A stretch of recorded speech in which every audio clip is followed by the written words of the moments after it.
Hello dear friends, you're watching the Ruslan Bilov channel.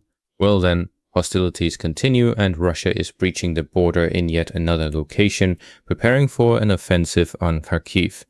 Meanwhile, the eastern part of Kharkiv region is already collapsing for the AFU and Ukraine risks losing a large chunk of territory, and in Donbass and Separatia, things are also clearly not going well for the AFU.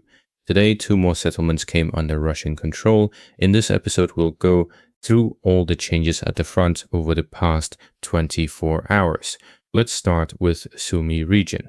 UMPK Unified Planning and Correction Module guided bombs are being dropped on Sumy region and on the city itself, with fighting underway in Kontrashivka, Pisarivka, and near Makritsia. Now let's move to Kharkiv region. From the Kasachay-Lopan area comes information that Russian forces have taken the settlement of Shebakivka, and Russian troops have also entered Hoptivka, expanding their foothold in the northern part of the city of Kharkiv. With each settlement taken, pressure on Ukraine's second city grows, but don't expect things to move quickly here. Beyond the goal of creating a buffer zone, the Russian command is also pursuing a second objective, stretching AFU forces across this sector, since the AFU cannot afford to ignore a front this important to them. If we look, for example, at the Vovchansk sector, that's exactly how it started there too. Russian forces began by taking all those small, almost cartoonishly named border villages, and what do we see now? That border foothold near Vovchansk grew to the point where dozens of such villages were eventually taken. Then the city of Vovchansk itself came under Russian control.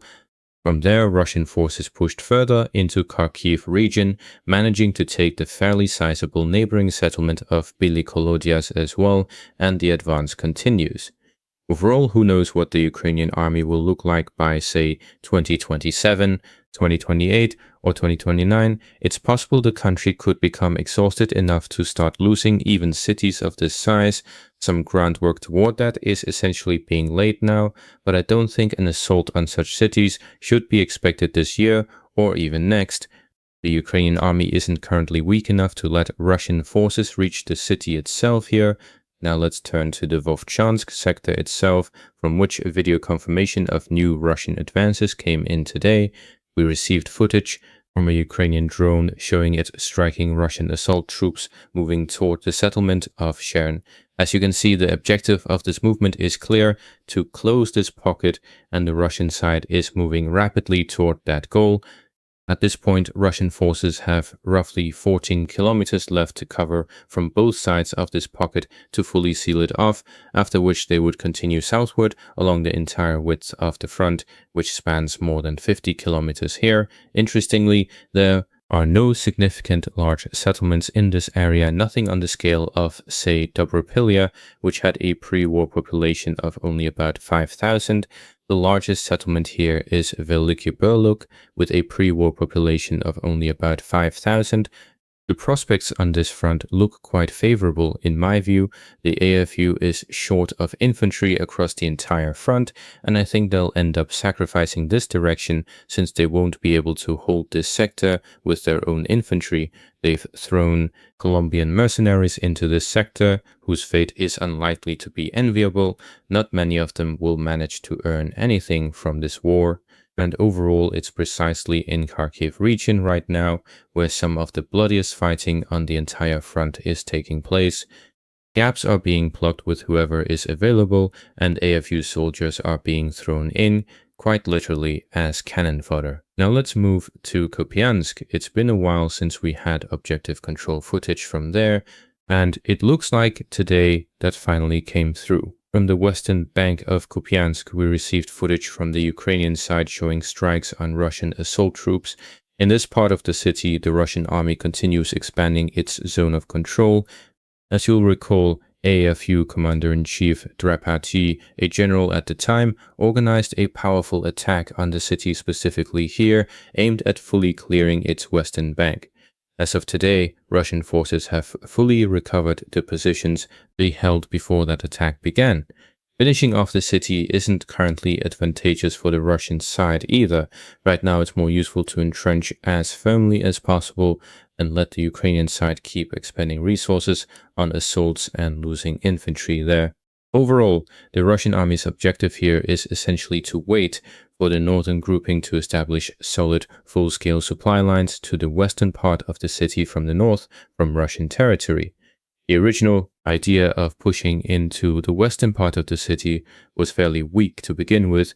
Relying on such poor logistics for a military push isn't the most sensible approach, and it's likely fair to say the motivation here was more political than military. From a purely military standpoint, it would have made more sense for the Russian army to hold at the eastern part of the city and wait there until the northern grouping got closer. As it turned out, things played out the way they did. The Ukrainian army expended considerable resources storming the city, and it appears that effort has now run its course. General Dropilia didn't achieve his objective, though it has to be said he came fairly close. But the bottom line is that Russian forces still hold a significant part of the city's western section. Now let's move to the Costantene sector. Russian units have stepped up efforts to eliminate the pocket near Cheshiv Yar in the Dropilia direction. The salient with high ground near Krasne, which fully formed after the capture of Costantene, no longer plays as significant a tactical role for the AFU, since Russian forces are already advancing further toward Oleksivka and Dropilia. From the Mulacharka side, small Russian groups are advancing on the approaches to the settlement of Stinky and are trying to close this pocket through it. It's unclear how many Ukrainian soldiers remain there, but they're clearly present. Fighting continues for nearby forests and wooded areas, and full control cannot yet be claimed.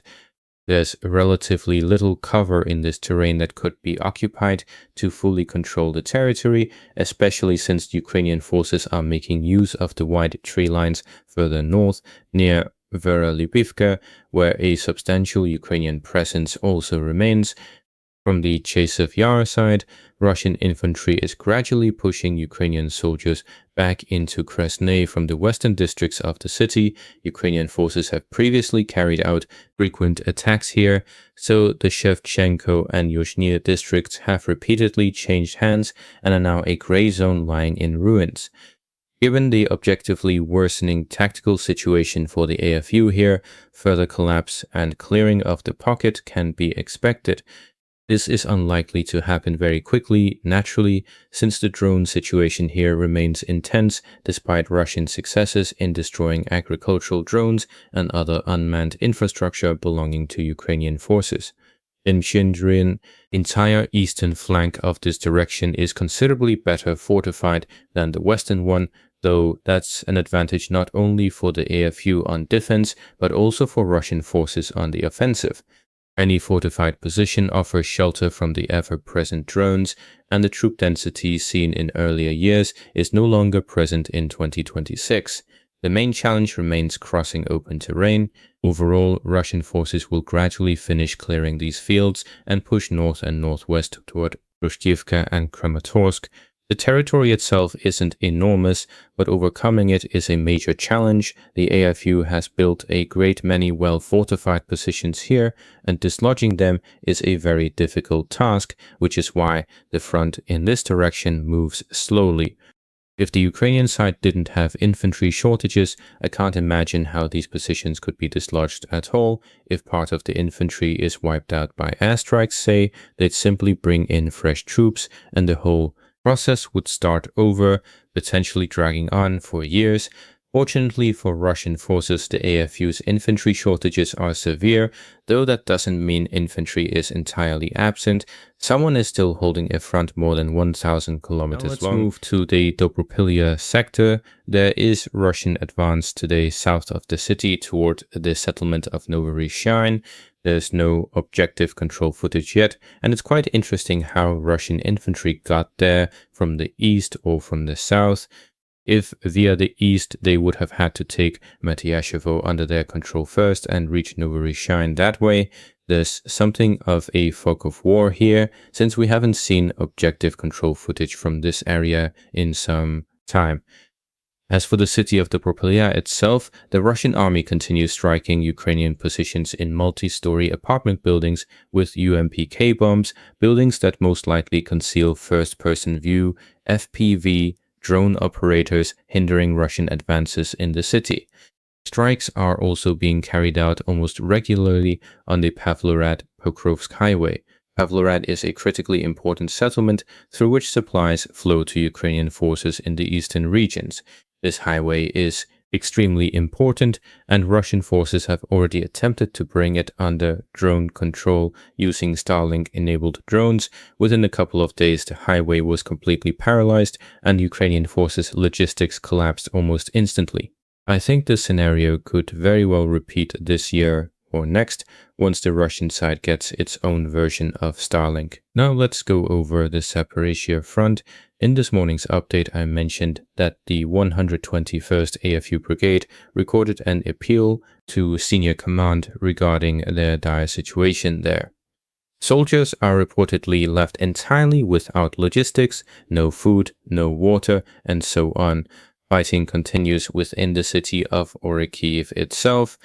No new information has come out of the city yet, though I expect something notable to emerge in the coming days. Today came news that the settlement of Novopol in Separatia region has been taken by Russian forces.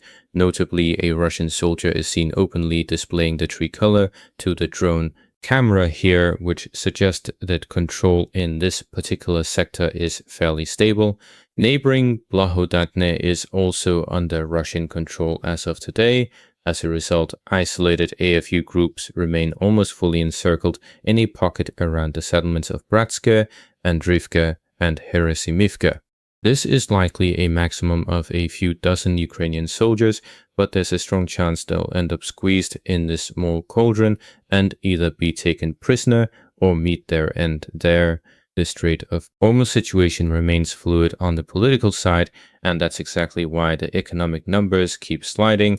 Iran and Oman say they're close to an agreement on managing traffic through the strait, but Tehran has made clear this won't mean an immediate return to normal shipping. Iran's national security chief laid out a list of demands the US would need to meet first, with Iran and Oman voicing optimism about reaching a deal, while Tehran warns it won't mean a quick return to normal traffic. Washington, for its part, says it wants to squeeze as much oil and gas flow out of the strait as possible, with Vice President J.D. Vance telling Fox News the U.S. is trying to maximize output from the corridor even as Iran and Oman edge toward a deal. Behind the scenes, appetite for the war itself appears to be cooling in Washington. The chairman of the Joint Chiefs, General Dan Kane, has reportedly told other administration officials privately that the U.S. needs to find an exit from the conflict. That's a notable signal, given the human cost already logged. As of early August, the Pentagon's own casualty database shows 18 US troops killed and 687 wounded since the war began on February 28th. The bigger problem is that even when Tehran and Washington sound close to a deal, the fighting doesn't actually stop. Iranian attacks on shipping and US retaliatory strikes have disrupted strait traffic for most of the past 5 months, and a June 17th Memorandum of Understanding briefly boosted crossings before Iran attacked a ship in Omani waters on June 25th, triggering new US airstrikes, a pattern that repeated in early July and led Trump to declare the memorandum void. On top of that, Iran's proxies are widening the picture. Houthi rebels in Yemen just claimed a strike on Saudi Aramco's Jazan refinery on the Red Sea coast, escalating the parallel conflict between the Houthis and Riyadh. That's the political backdrop for the numbers I mentioned earlier. Second quarter 2026 throughput of 4.9 million barrels a day against 21.6 million before the war, a near 4.5x collapse, isn't some abstract data point. It's the direct product of a conflict that keeps finding new ways to reignite just as it looks like it's winding down. And that's precisely why the US Department of Energy is projecting disruptions lasting through the end of 2027, with roughly 600,000 barrels a day in permanent losses, even in a relatively optimistic scenario, and gasoline and diesel forecasts revised upward for both 2026 and 2027. The pattern to watch is simple.